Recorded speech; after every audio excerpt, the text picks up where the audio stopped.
बिस्मिल्लाहिर्रहमानिर्रहीम। अस्सलाम वालेकुम। पर्चे अव्वल पेपर 1 सिलेबस बी कोड 3248 मश्क नंबर 5। पेपर 1 का जो आखिरी सवाल है मश्क नंबर 5 वो ईमेल है। ये ईमेल फॉर्मल भी हो सकती है, इनफॉर्मल भी हो सकती है यानी रस्मी भी और गैर रस्मी भी।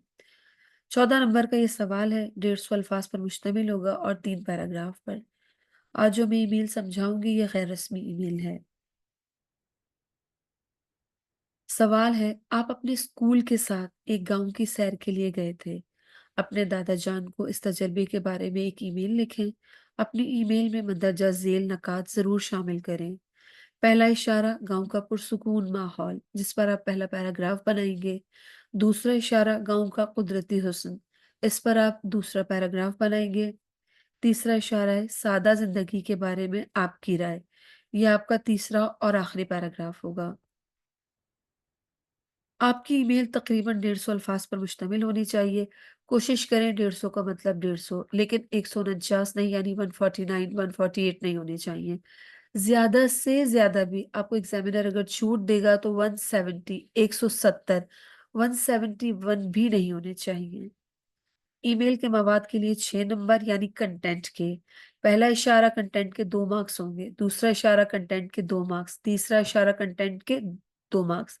ये कुल मिलाकर हो गए 6 नंबर और सही ज़बान और तर्ज़ तहरीर के 8 नंबर दिए जाएँगे। लैंग्वेज के नंबर किस तरीके से तक़सीम होंगे? ईमेल का आगाज़ 1 नंबर, ईमेल का इख्तिताम 1 नंबर, बकिया बचे 6 नंबर।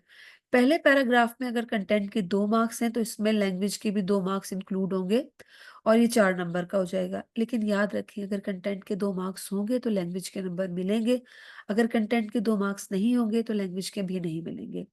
इसी तरह दूसरा पैराग्राफ, जिस तरह कंटेंट के 2 मार्क्स हैं, यहाँ पर लैंग्वेज के भी 2 ही मार्क्स हैं। कंटेंट के 2 हासिल करेंगे तो आपको लैंग्वेज के मिलेंगे, अगर कंटेंट का आप 1 लेते हैं तो लैंग्वेज के फिर 2 मार्क्स में से आपको 1 ही मिलेगा। तीसरा पैराग्राफ, कंटेंट के 2 मार्क्स हैं, लैंग्वेज के भी यहाँ पर 2 ही नंबर होंगे। लैंग्वेज में आपकी क्या चीज़ चेक की जाएगी? आपका इमला, वोकैबुलरी, बेहतरीन ज़ख़ीरा अल्फाज का इंतख़ाब करें, ग्रामर, ये सारी चीज़ें। अब आप देखें आपको ईमेल शुरू कैसे करनी है सवाल के मुताबिक। सबसे पहले आप ये न्यू मैसेज इस तरीके से देखें, आपने इसको ज़रूर लिखना है राइट साइड पर, राइट साइड पर। फिर उसके बाद इस पर देखेंगे उसी लाइन में न्यू मैसेज वाली लाइन में आगे जाकर आपने ये 3 निशान बनाने हैं। जिस तरह से मैंने निशान बनाए ना, ये वाले 3 निशान आपको बनाने हैं। उसके बाद अगली लाइन में आ जाएँ, आप ये ईमेल एड्रेस लिखेंगे। टू के बाद कॉमा, कॉमा के बाद ईमेल एड्रेस। ईमेल एड्रेस आपका स्मॉल लेटर में होगा और सवाल के मुताबिक होगा। यहाँ पर देखें दादा जान का है, तो खैर मैंने तो लिखा है bushra2taimur@gmail.com। ये कोई मेरे दादा जान का ईमेल एड्रेस नहीं है, ना ही आपके दादा का होगा, क्योंकि ये तो नाम है। इसमें क्या होगा, ईमेल एड्रेस आपको सवाल के मुताबिक अपने दादा का ईमेल एड्रेस, मतलब मैं ये नहीं कह रही कि उनका ही लिख दीजिए, बना लीजिए सवाल के मुताबिक। हो सकता है यहाँ पर मैं लिख दूँ aslam_khan@gmail.com, हो सकता है मैं ये लिखूँ, लेकिन सिखाने के लिए मैंने यहाँ पर लिख दिया है ये अपना ईमेल एड्रेस सिखाने के लिए। ठीक है? उसके बाद सब्जेक्ट, सब्जेक्ट में गाँव की सैर, सब्जेक्ट मैंने अच्छा सब्जेक्ट भी आपको सवाल के मुताबिक ही चुनना है। सब्जेक्ट भी क्या करना है? सवाल के मुताबिक चुनना है आपको।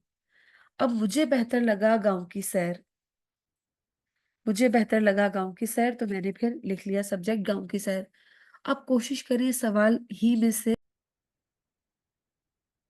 अच्छा सवाल गौर से पढ़कर सवाल ही में से कोशिश कर कर आपको सब्जेक्ट का इंतखाब करना है। एक तो आपका सब्जेक्ट भी अच्छा बन जाएगा, सोचना नहीं पड़ेगा, वक़्त ज़ाया नहीं होगा और इमला की कोई गलती भी नहीं होगी।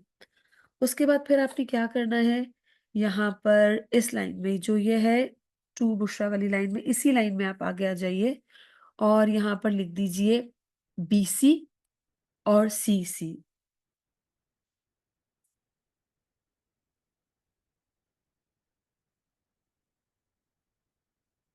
बीसी, बीसी और फिर सी, जी, सी।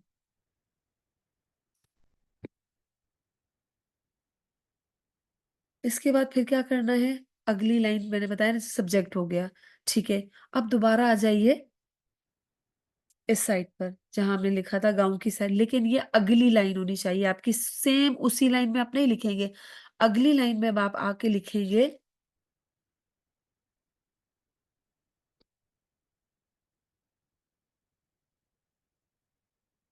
मेरे प्यारे दादा जान। जिसको ईमेल लिखनी है वही मुखातिब होंगे आपके। जैसे दादा जान को लिख रहे हैं तो दादा जान, अगर दोस्त को लिख रहे होंगे तो लिखेंगे मेरे प्यारे दोस्त, मेरी प्यारी सहेली। उसके बाद आदाब आ जाएंगे, अस्सलाम वालेकुम।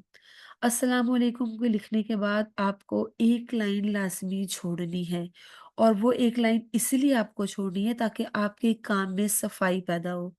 उस एक लाइन छोड़ने के बाद सवाल के मुताबिक आप लिखेंगे आज की ईमेल लिखने का मकसद। अब दादा को लिख रहे हैं तो आज की ईमेल लिखने का मकसद आपको अपने स्कूल वालों के साथ की गई गाँव की सैर के बारे में बताना है, और वहीं से कंटिन्यू करते हुए अपने पहले बुलेट पॉइंट को आप के बारे की वज़ाहत करेंगे। याद रखें पहले बुलेट पॉइंट में आपके कंटेंट के 2 मार्क्स हैं, तो आपको 2 ही बातें बतानी हैं। कोशिश करें अच्छे अल्फ़ाज़ इस्तेमाल करने की। तो किस तरह से शुरू करेंगे? पहले उसमें अच्छा, अल्फ़ाज़ कितने लिखने हैं ये देखें आपको। पहले पैराग्राफ में आपको कम से कम 40 अल्फ़ाज़ और ज़्यादा से ज़्यादा 45 अल्फ़ाज़ लिखें। क्योंकि अगर आप कहें कि 50 लिखें, मैंने पहले वाली ईमेल में कहा है 50 लिखें, लेकिन वो बच्चे 50 को 60 और 65 तक ले जाते हैं। इसलिए अब मैं कहती हूँ 45 से 46 हरगिज़ ना करें, और 40 से 39 पर मत जाइए।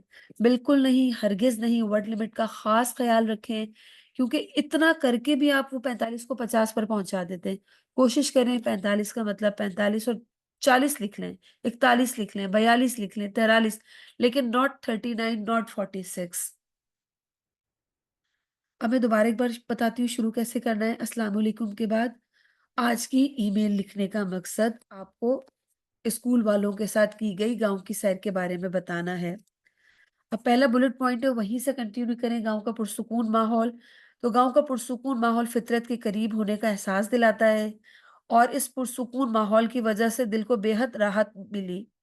ना ट्रैफिक का शोर, ना ही किसी और किस्म का शोर-ओ-गुल, इंतहाई ज़हनी सुकून और आलूदगी से दूर, बेइंतहा बेहतरीन पुरसुकून माहौल। ये देखें अल्फ़ाज़ आपको आसानी से 45 तक ये हो जाएँगे आपके अल्फ़ाज़। उसके बाद आपने 2 लाइनें छोड़नी हैं। 2 लाइनें छोड़ने के बाद आपको दूसरा पैराग्राफ को शुरू करना है। अच्छा, दूसरा पैराग्राफ जब आप शुरू करेंगे, गाँव का कुदरती हुस्न, तो आप इस दूसरे पैराग्राफ में बताएँगे कि जाँव गाँव का कुदरती हुस्न अपनी मिसाल आप था। खूबसूरत सरसब्ज़ व शादाब लहलाते हुए खेत, बुलंद बाला दरख्त, खूबसूरत नहर, अगर गाँव में नहर है तो, या बहती हुई आबशार, चश्मा, इस तरह लिख सकते हैं। खुली फ़िज़ा जो दिल को इंतहाई सुकून बख़्श रही थी। परिंदों की खूबसूरत चहचहाहट, मिट्टी की खुशबू, ये एक ऐसा एहसास था जिसका कोई मोल नहीं। इसके बाद ये हो गया आसानी के साथ आपके तकरीबन 45 अल्फ़ाज़। इसके बाद फिर आप लिखेंगे तीसरा पैराग्राफ। तीसरे पैराग्राफ में आप बताएँगे गाँव का अच्छा, तीसरे पैराग्राफ में आप बताएँगे सादा ज़िंदगी के बारे में आपकी राय। तो ज़ाहिर है सादा ज़िंदगी शहरों में तो नहीं होती, सादा ज़िंदगी तो गाँव और देहात में होती है। तो उसके बारे में आप बताएँगे कि यहाँ के लोगों का तर्ज़ ज़िंदगी देखकर मैं हैरान रह गया। लोग इंतहाई सादगी के साथ ज़िंदगी गुज़ार रहे थे, और बहुत पुरख़ुलूस, हर तरह के लड़ाई झगड़ों से दूर, हर मुश्किल में एक-दूसरे की मदद करने वाले, और इंतहाई मुख़लिस लोग। इसके साथ-साथ फिर आप ये भी बताएँगे कि यहाँ के लोग इंतहाई सेहतमंद हैं, बीमारियों से दूर हैं, वजह क्या है? यहाँ की सादा ज़िंदगी। इसके अलावा ये भी बता सकते हैं आप कि इस सादा ज़िंदगी जो है वो इंसान के आपस के ताल्लुकात को मज़बूत बनाने के साथ-साथ वो एक-दूसरे के लिए सुकून का बाइस भी हैं। और यहाँ पर जो है लोग वक़्त की कदर करते हैं, और एक-दूसरे के साथ अ, खुलूस के साथ मिलते-जुलते हैं। यानी कि बगैर किसी लालच के, और एक-दूसरे के खुशी और गम में बराबर के शरीक होते हैं। जब ये आप तीसरा पैराग्राफ मुकम्मिल कर लेंगे तो आप एक लाइन छोड़ेंगे। लाइन छोड़ने के बाद आपको एक आखिरी लाइन लिखनी होगी, लास्ट लाइन, और वो जो लाइन होगी, अब दादा को लिख रहे हैं तो हमेशा ईमेल के मुताबिक होगी। तो आप ये लिख दीजिएगा कि आपकी जवाबी ईमेल का इंतज़ार रहेगा, उसके बाद फिर आप इस साइड पर लिखेंगे। आखिरी पैराग्राफ के बाद जब लास्ट लाइन आप लिख लेंगे वस्सलाम और आपकी पोती अगर लड़की है और अगर लड़का है तो फिर लिखेगा आपका पोता। चाहे तो ये भी लिख सकते हैं आपका लाडला पोता, आपकी लाडली पोती, आपकी फर्माबरदार, इस तरह भी लिख सकते हैं। उम्मीद है ये ईमेल आपको समझ में आ गई होगी इंशाल्लाह और आप चाहें तो प्रैक्टिस कर सकते हैं इस सवाल की। अल्लाह हाफ़िज़।